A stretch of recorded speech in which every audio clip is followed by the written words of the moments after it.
स्वाध्याय प्रवचने च अग्निहोत्रञ्च स्वाध्याय प्रवचने च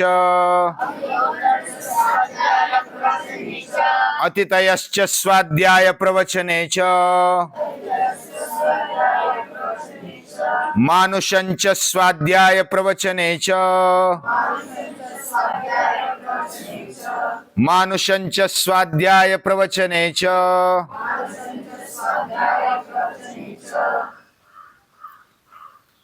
तैत्तिरीयोपनिषद में शिक्षाध्याय में ये 9वां अनुवाक चल रहा है और स्वाध्याय होना चाहिए, यानी खुद का अभ्यास होते जाना चाहिए। और इसको बार बार क्यों कहा गया, बार बार कौन कहता है और क्यों कहता है, यह भी महत्वपूर्ण है। कोई पागल होता है वो भी बार बार कहता है, और बार बार कहने की आवश्यकता है क्या? तो जिस पर प्यार होता है ना, उसको बार बार कहा जाता है। माँ का, पिता का, कुटुंबियों का, अपनों पर प्यार होता है, उसको बार बार कहते हैं। कभी कभी सुनने वाले भी बोर होते होंगे,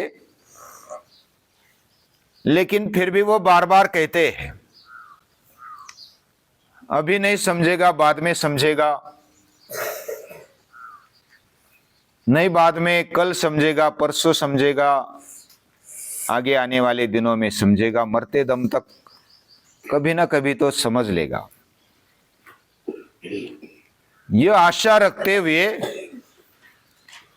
जो कहने वाला है बुजुर्ग, वो कहता है और हम पर विश्वास रखता है।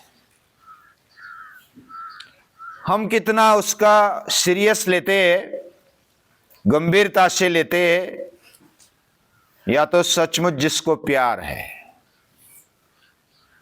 जो माता है, पिता है, आचार्य है, इन पर प्यार है, तो वो बहुत जल्दी से समझ जाता है और आचरण में भी लाता है।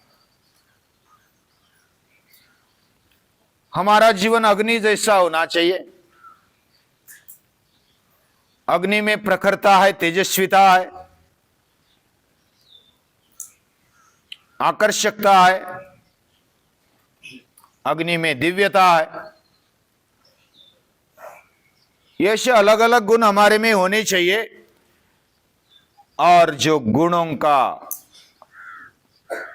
पूजन करता है, पूजन मतलब गुण ले लिए, नाम रख दिए और उस पर हल्दी कुमकुम अक्षदा और फूल चढ़ा दिए और कृतज्ञता को नमस्कार है, तेजस्विता को नमस्कार है, ऐसा करके चलेगा क्या? वो अपने जीवन में जब तक नहीं आती तब तक हमें गुणों का पूजन करना चाहिए। आने पर भी गुणों का पूजन ही करना चाहिए। हमने पूजन का अर्थ बहुत बार देखा। पूजन केवल हल्दी कुमकुम अक्षदा चढ़ाना नहीं, फल फूल चढ़ाना नहीं, आरती प्रसाद केवल लेना, यही पूजा नहीं है। ये बाह्य कर्म कांड है। हमारे मन को एकाग्र करने के लिए, उस पर बने रहने के लिए ये कर्म कांड है। लेकिन गहरी बात ऐसी है कि जिसकी भी पूजा हम कर रहे हैं, उसको हमारे जीवन में उसको उतार रहे, उसके गुणों को उतार रहे, उनके उच्च विचारों को उतार रहे, आचरण में ला रहे। यह सच्ची पूजा है। और ऐसा पूजन ये ऋत का होना चाहिए, सत्य का होना चाहिए, तप का होना चाहिए, दम का होना चाहिए, शम का होना चाहिए, अग्नि का होना चाहिए, अग्निहोत्र का होना चाहिए। अभी अग्नि का पूजन और अग्निहोत्र का पूजन, ये दोनों बात कही। अग्निहोत्र का पूजन मतलब हमारे जीवन में व्रत आना चाहिए। व्रत लेकर के वृत्ति हमारी बने, तेजस्वी बने, दिव्य बने, भव्य बने, उदात्त बने। ऐसी वृत्ति बनने तक, यानी हमारा स्वभाव ही ऐसा बन जाए कि हम तेजस्वी रहे, फोकट का मुझे नहीं चाहिए तो नहीं चाहिए। जैसे हमने कल हरिश्चंद्र और रोहिदास का उदाहरण देखा, तुझे नहीं पीना है, मरेगा तो भी चलेगा। इतना कठोर व्रत लेकर के वृत्ति होती है, वृत्ति तैयार होती है। ये वैसे कठिन है, लेकिन अशक्य नहीं है। इतना ऊंचा जीवन क्या हम जी सकते हैं? क्यों नहीं जी सकते? हम मनुष्य है, जो भी क्षमताएं है उसको पूरापुर लगा दो। पूरापुर लगा देंगे तो क्यों नहीं होगा? होगा ही। एक दिन में नहीं हो सकता, एक साल में नहीं हो सकता, इसलिए तप किया जाता है। तप 12-12 साल का होता है। एक तप 12 साल का, और एक गुण लाने के लिए कम से कम 12 साल लगते हैं। जैसे प्रामाणिकता है, सत्य है, 12-12 साल लग जाते हैं सत्य हमारे जीवन में लाने के लिए। वो भी कम पड़ जाएंगे कदाचित, लेकिन समय लगता है। इसमें धैर्य चाहिए, खुद पर संयम चाहिए, राह देखने की वृत्ति बननी चाहिए, और ये व्रत में ही अपेक्षित है।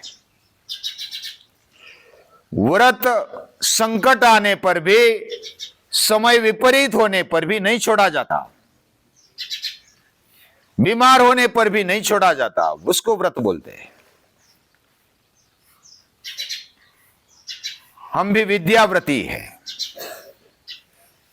यानी कि जो भी विद्यार्थी है विद्याव्रती है, विद्या का व्रत उन्होंने लिया है। और ऐसा व्रत जानबूझ करके लिया है, और उसके लिए यज्ञोपवीत दिया जाता था, उपनयन संस्कार किए जाते थे। उपनयन, उप यानी नजदीक, नयन यानी ले जाना। पिता अपने पुत्र को, छोटे बटुक को कहां ले जाता है? गुरु के पास ले जाता है, आचार्य के पास ले जाता है, बड़े ध्येय की तरफ ले जाता है। तुझे जीवन में ये करना है, ये श्रेष्ठ है तेरे लिए। ऐसा जीवन दिया जाता था। अभी भी कोई माता पिता ऐसे है, आपके माता पिता भी वैसे हैं, आपको विशिष्ट ध्येय देने का वो सोच रहे हैं। और मेरा बेटा, मेरा बेटी, वो ऊंचा ध्येय लेकर चले, हल्का ध्येय लेकर न चले। ये अग्निहोत्र की पूजा है, उसकी उपासना है। अग्निहोत्रंच स्वाध्याय प्रवचने च अतिथयश्च स्वाध्याय प्रवचने च। अतिथि देवो भव, अतिथि को देव मान, ऐसी हमारी संस्कृति कहती है। अतिथि को देव मानना मतलब क्या करना? अतिथि, जिसको कोई तिथि नहीं होती, जो अचानक आ जाते हैं, वे अतिथि है। न अन्यातिथि सा अतिथि, जो दूसरे दिन ठहरता भी नहीं, आता है तुरंत चला जाता है, ज्यादा से ज्यादा एक दिन रुकता है, वो अतिथि। और अतिथि को देव मानने का मतलब हमें देने की वृत्ति रखना। वो आ जाए तो उसका स्वागत, उसका सत्कार, उसको पानी, अन्न, भोजन, जिस समय जो आवश्यकता है उसको वो देना है। और ये अतिथि सत्कार है। यानी हम इधर बैठे हैं, हमें विश्वास है कि पीछे वाला मेरे पीठ में खंजीर या तो सुरा, चाकू नहीं खोपेगा, ये विश्वास है, इसलिए हम शांति से बैठे हैं। ये निर्माण करने के लिए एक दूसरे के प्रति सद्भावना, देने की वृत्ति, सहकार्य करने की वृत्ति, ये खड़ी करने के लिए समय लगता है। और ऋषि मुनियों ने ये किया, इसलिए हम रोज उनको याद करते हैं। ये देने की वृत्ति खड़ी करनी है। एक बार क्या हुआ, एक सन्यासी गांव में गया और एक महिला अकेली रहती थी। वह 2-4 दिन से बीमार चल रही थी। अभी सन्यासी को पता नहीं ये महिला घर में कौन है, क्या है, और वो बीमार चल रही है क्या, कैसी है। वो आते ही ओम भवती भिक्षांदेहि, मुझे भिक्षा दे दे, हे ताई मुझे भिक्षा दे दे। अभी एक बार कहा, अंदर से कोई नहीं आया। 2 बार कहा, द्वार तो खुला था। तीसरी बार जब कहा तब वो महिला आगे आ गई, खाली हाथ आ गई और बोले कि हे सन्यासी, मेरे पास कुछ नहीं है, मैं 2-3 दिन से बीमार चल रही हूं, मैंने कार्य नहीं किया है, मेरा काम मैं कर नहीं सकी, और लाने के लिए भी कुछ नहीं है मेरे पास, और पकाने के लिए भी कुछ नहीं, मैं बीमार हूं, और देने के लिए भी कुछ नहीं है, आपको वापस लौटाने का मेरा इरादा नहीं है, लेकिन मेरे पास कुछ नहीं है। तो सन्यासी ने क्या कहा कि तेरे चूल्हे में जो राख है ना, वो ला दे। तो वो महिला अंदर जाती है, चूल्हे में से राख लेकर आती है, रक्षा, वो जली हुई लकड़ी की राख वो लेकर आती है और डाल दे झोली में। वो सन्यासी ने झोली में ले ली। फिर महिला ने पूछा कि ये राख का क्या करोगे, राख से आपको क्या पेट भरेगा। तो सन्यासी बोला कि ये मेरा काम नहीं है, मैं भिक्षा इसलिए मांगता हूं कि आपको देने की वृत्ति बनी रहे, समाज में देने की वृत्ति बनी रहे, आप दे रहिए, और ये बहुत बड़ी बात है।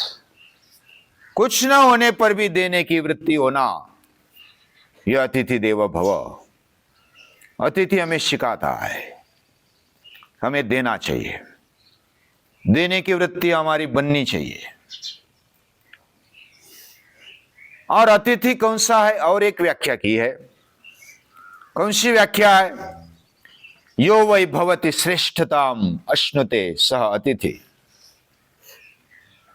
जिसके जीवन में श्रेष्ठता होती है, जो दीनहीन लाचार नहीं जीता,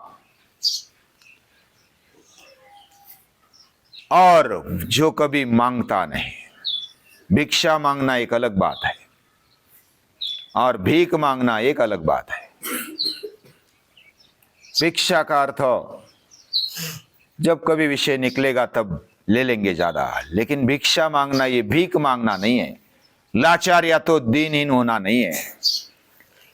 भिक्षा मांगते समय निश्चित करते थे कि ये 3 घर या तो 5 घर मांगना, जो भी मिले वो खा लेना, नहीं मिले तो भूखा रहना। और भिक्षावृत्ति उसको बोलते हैं। उसमें अहंकार का नाश होता है, मैं बड़ा हूं, मैं महान हूं, श्रेष्ठ हूं, और दूसरा हल्का है। ये जो लगता है ना, उसको मारने के लिए भिक्षावृत्ति का धारण किया जाता है। हमारा अहंकार पूरा विलीन हो जाए, इसके लिए भिक्षा मांगते हैं। वो लाचारी नहीं है। अतिथि कौन है? श्रेष्ठ जो होता है वो अतिथि है, जो मांगता नहीं, जो श्रेष्ठ विचारों को धारण करता है। और सबसे श्रेष्ठ कौन है? प्रभु है, भगवान है। और भगवान, उसको पहचानना कठिन होता है। दुर्योधन ने कृष्ण को कहा कि मैं आपका अतिथि सत्कार करना चाहता हूं। दुर्योधन श्रेष्ठता को पहचान नहीं पाया। इसलिए अस्वीकार किया तो वो बांधने के लिए खड़ा हो गया। यानी भगवान को श्रेष्ठता को समझ पाना इतनी आसान बात नहीं।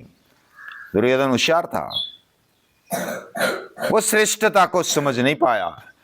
शत्रु तो समझ नहीं पाता है, लेकिन भक्त भी नहीं समझ पाता है। यह भी बात अर्जुन ने गीता में कबूल की है। सखेति मत्वा प्रसवं यदुक्तम, हे कृष्ण हे यादव हे सखेति, अजानता महिमानंत वेदम मया प्रमादात प्रणयेन वापि, यच्चावहा सार्थम असत्कृतोषि विहार शय्यासन भोजनेषु, एकोत्थवाप्यच्युत तत्समक्षम तत्क्षामये त्वामहम अप्रमेयम। तू मुझे क्षमा कर दे, मैं तुझे जानता नहीं, तेरी महानता को, तेरी श्रेष्ठता को मैं नहीं जानता।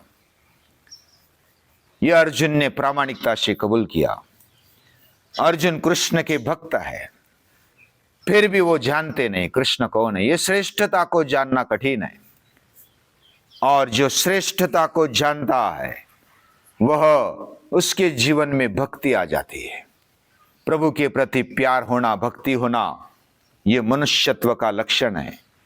यह कृतज्ञता से आता है, और कृतज्ञता भगवान के प्रति कृतज्ञता, श्रेष्ठों के प्रति कृतज्ञता, ये मानुषंच स्वाध्याय प्रवचने च। ये क्या है? अभी अतिथयश्च स्वाध्याय प्रवचने च, सामने वालों में जो श्रेष्ठता है उसको देखना है, उसमें जो देवत्व है उसको देखना है, और उसका आदर करना है, उसका सम्मान रखना है, उसके प्रति, उसके अंदर बैठे हुए भगवान के प्रति हमें कृतज्ञता रखनी है।